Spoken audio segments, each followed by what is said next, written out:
As the sky shifts above us, so too do the frequencies within us.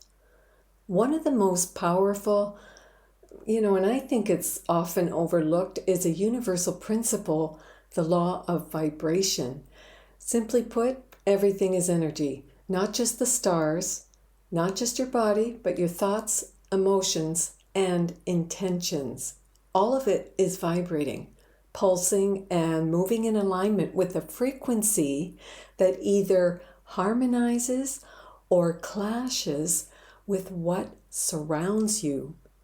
The stars, the planets, and your own astrological blueprint are all moving parts in this amazing vibrational dance. Astrology helps us recognize these patterns, the timing, and the invitations that the universe offers. But you know what? It's your vibration. It's your inner tuning that determines how you experience these cosmic currents. And when you learn to work with your energy, not against it, the sky doesn't just shift, you do too. So with that, I want to ask you a question. Do you feel like you're standing at the edge of something new, uncertain, or even a little bit scary? Well, you're not alone, because the sky is shifting big time. And so are we. We're feeling it. That's that law of vibration. And another law, as within, so without, as without, so within. So today, I thought I'd touch on what's happening in our celestial skies, because honestly, there's quite a story unfolding as some major planets change signs. And we're talking Saturn, Neptune, Jupiter, and Uranus, and they're all shifting alongside of Pluto, who's already in Aquarius for the next 20 years. So if you have your natal chart, now's the time to take a look and see where these planetary shifts are activating your life. And if you don't have a chart yet, don't forget you can contact Jamie, and she's always happy to get one done for you. So let's dive in. I'm going to give you a quick overview of what's happening. So starting with on May 25th, 2025, Saturn moved out of Pisces, where it's been for over 2 years, and it entered Aries, which is a cardinal fire sign, which means it's initiating, rather, a brand new 29-year chapter. I also want to mention that on September 1st, 2025, Saturn's going to dip back into Pisces one last time, and then in February 2026, Saturn will re-enter Aries, and it will stay there until April 13th, 2028. So when we talk about, what does Saturn want? We're really speaking about the part of us that's here to grow up.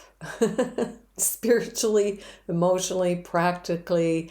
Saturn matures you over time. Saturn is the great disciplinarian, and Saturn certainly isn't about quick fixes or instant gratification. Saturn is the teacher that asks us, to take the long road, meaning show up with persistence, consistency, do the inner work, the outer work, even when it's hard. Saturn is truly a taskmaster. He's always saying, grow up, mature, get a grip. So wherever Saturn's showing up in your chart, you're being asked to take responsibility for what it is you want to achieve. He wants structure. What's your goal? And what are the steps you're going to take to reach that goal? That's Saturn. He's also the planet of karma. Every action has a consequence. There's another universal principle, cause and effect. Saturn brings lessons. Like you'll just keep repeating the same old until you get it. And that's Saturn trying to wake you up. He can bring limitations. He wants structure. He's the builder. And he doesn't do this to punish, but it helps you master something that's important to you. Saturn is a great master teacher, and he wants to turn you into a master of what it is you're trying to achieve. So as Saturn shifts from the watery realms, Saturn is the tough taskmaster, and he's been in the watery realm of Pisces. Pisces is the 12th sign of the zodiac. This is a sign of endings and surrender. And now Saturn, this tough taskmaster, is moved into Aries. Aries is the sign of initiation and fresh starts. Why? It's the first sign of the zodiac. So just know this, if you've got a project, something you want to do, we're all being cosmically supported in beginning again. So think of this time as your clean slate. It's a time to start fresh, unburdened by outdated roles, old identities, old or inherited expectations that no longer fit you. It's time for you to do you. So Aries is symbolized by the ram. And Aries invites you to boldly, that's the ram, right? Boldly carve out a new path. Drop what was, drop the past. Let go of that scary story you've been telling yourself that doesn't belong to you anymore, and move forward. Build a life that reflects who you truly are and what deeply matters to you right now. What matters to you right now? Okay? So I want to bring you back to Egypt, because in ancient Egypt, these shifting skies, they were never seen as random. No way. They were sacred scripts, celestial messages written in the stars. And, one needs only look up at that magnificent Dendera Zodiac carved into the ceiling of the Temple of Hathor. And when you do, you'll remember, I know I do, how deeply the ancients understood these rhythms. Every planetary motion was seen as a divine nudge, guiding humanity through cycles and cycles upon cycles of death and rebirth and purpose. Yeah, isn't that amazing? So the Dendera Zodiac itself is a cosmic mandala. It's a map of the heavens, and it reminds us that these cycles of initiation are not new. We've walked them before, and we are walking them again now. So Saturn's move into Aries, for example, it echoes the ram-headed deity Khnum. Now, God Khnum is the creator God who molded life upon the potter's wheel. Aries, remember, is the sign of the initiator. So God Khnum, like Saturn in Aries, is inviting us to form something new with our hands, to sculpt a life purpose or a life of purpose. But guess what? Saturn's not alone in this cosmic shift. Neptune will also enter Aries in 2025. Actually, it's already there. And because I started working on this blog a while ago, and I didn't change that. So Neptune's already in Aries, and eventually Neptune will meet up with Saturn. And this is a rare and powerful conjunction.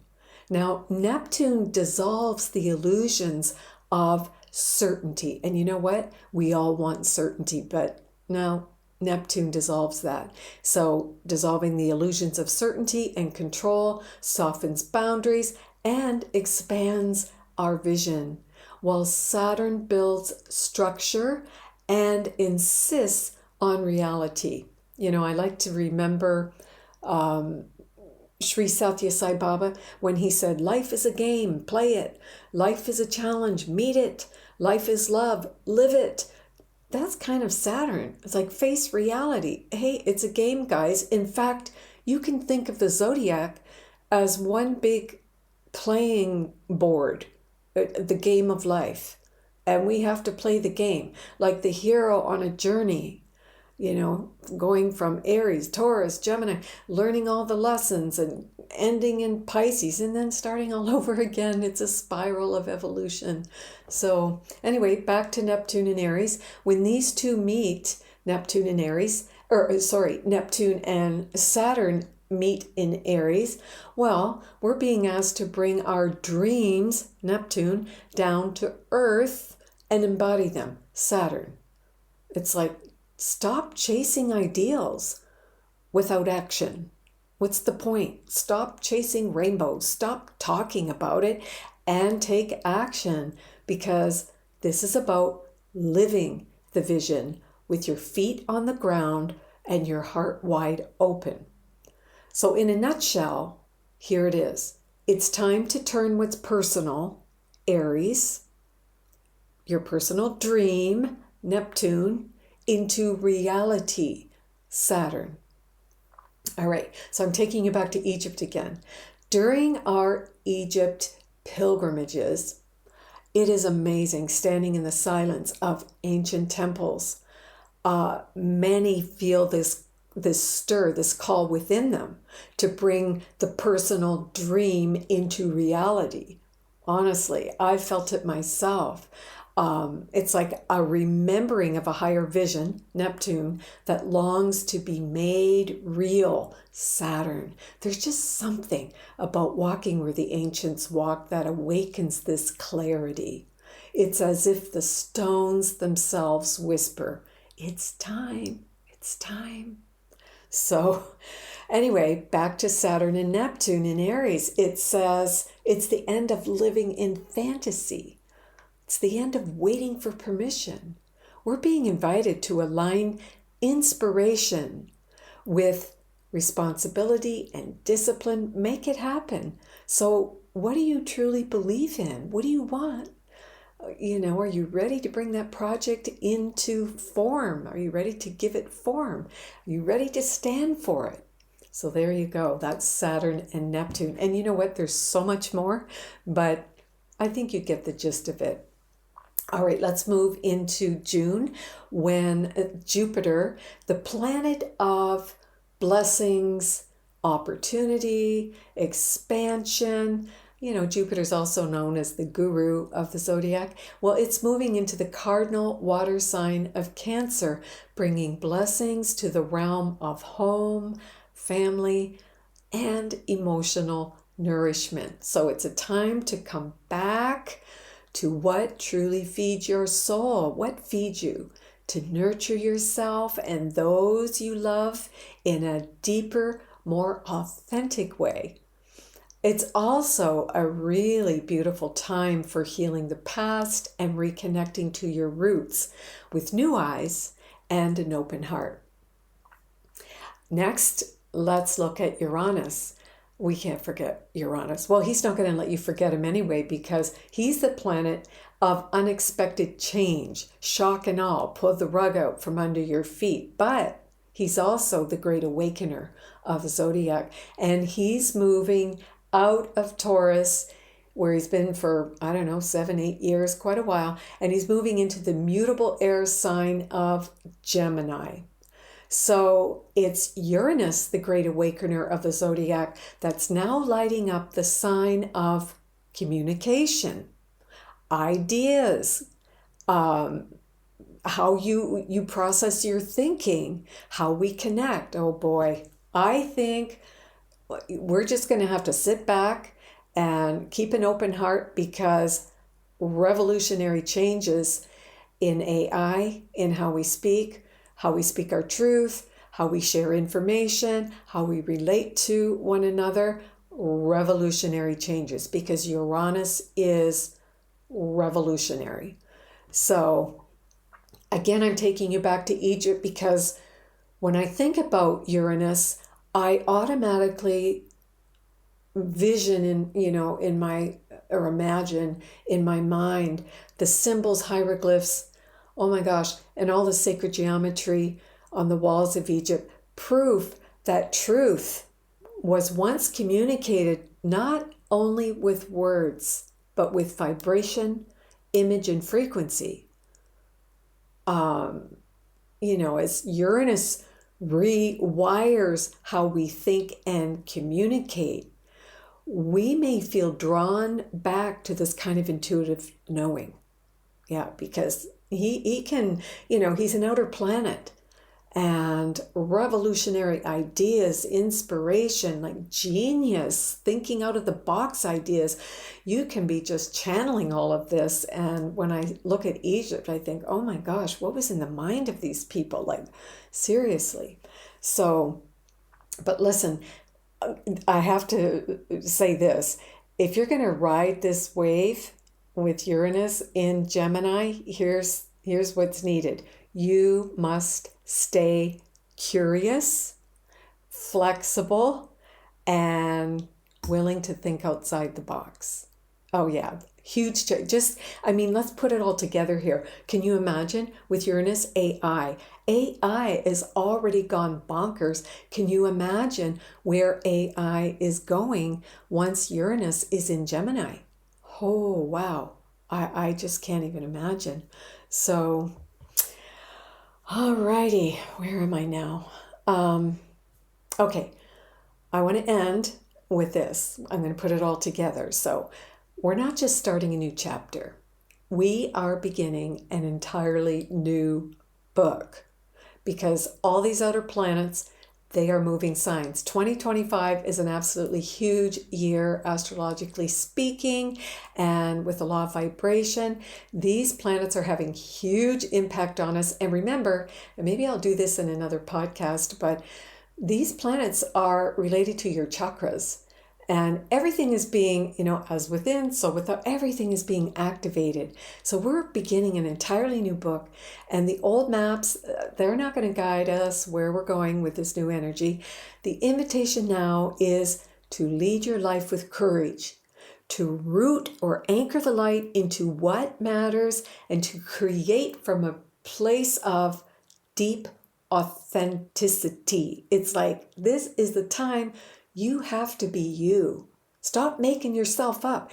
Do you, be you. You are you. You get to the right. You have the right to do you. And the planets are supporting all of this.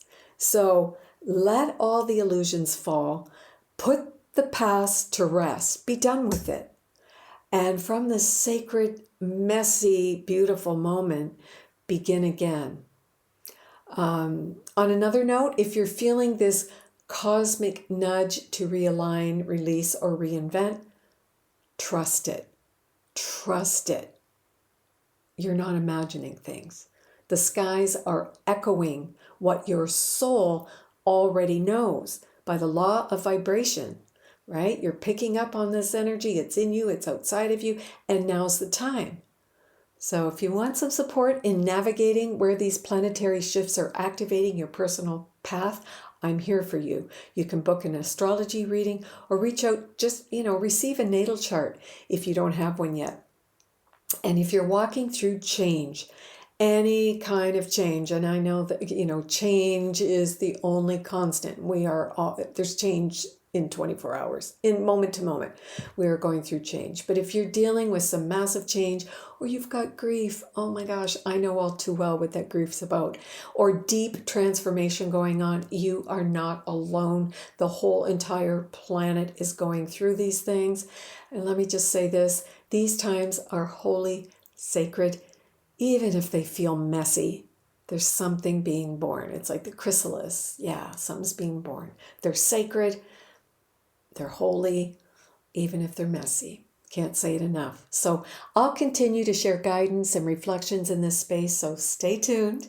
And if you've ever felt the pull to walk where the ancients walked, to receive wisdom beneath the stars of Egypt, or to meditate under the great Dendera Zodiac itself, we're all heading back there in late September. You're invited. If you're so moved, there's still space for those who are ready. If you feel the nudge, reach out. In the meantime, I want to leave you with this question to sit with. What part of you is ready to rise now? What part of you? Is it a project? Is it oh, I'm done wearing that mask. There's some part of you that's ready to rise now. And really think about that. Go into your heart and feel, yeah, it's time. It's time. And what are you finally willing to lay down? I'm done with this mask. I'm done with making up myself. I'm just done with it all. And I'm ready to be me. And so I just want to finish with this. Throw your arms around yourself and say, I love me. I'm good enough. I'm smart enough. I'm enough because God said so. I love me. And by the way, guys, I love you all so much. All right. Take good care. Bye for now.